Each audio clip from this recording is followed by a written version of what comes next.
Hello friends, welcome back to the my new video guys and my YouTube channel. Today friends, we are going to talk about how can we enable talkback mode in our Redmi phone and how can we use talkback mode in our Redmi phone. Today I am going to show you guys.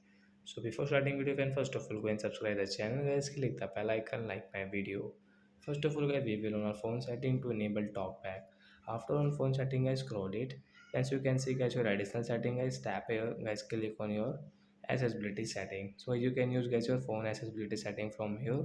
So as you can see your talkback setting is tap here guys, you want to enable guys, you can enable from this right side icon guys, tap here, and guys you can see give permission means okay option guys, tap here to allow enable talkback. So when talkback will on in your Redmi phone guys. And when how can you use, so when you can use guys with your two fingers your talkback setting after enable. When you want to on any app, so with double tap to on your app.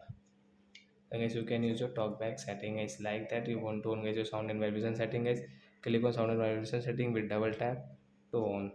So guys you can use your talkback setting like that. So that's it guys, thanks for watching the video guys. We will meet on next video guys with new topic. And guys talkback, a person who is blind and guys the person who cannot see guys like on screen, so when they use talkback, how, because like they want to call someone, so how they open the dial pad, so when they click like that and when they click on any icon phone, so when they listen phone sound, so when they open with double tap like that guys, they use talkback settings. So that's it guys, thanks for watching the video guys. We will meet on next video. Bye friends.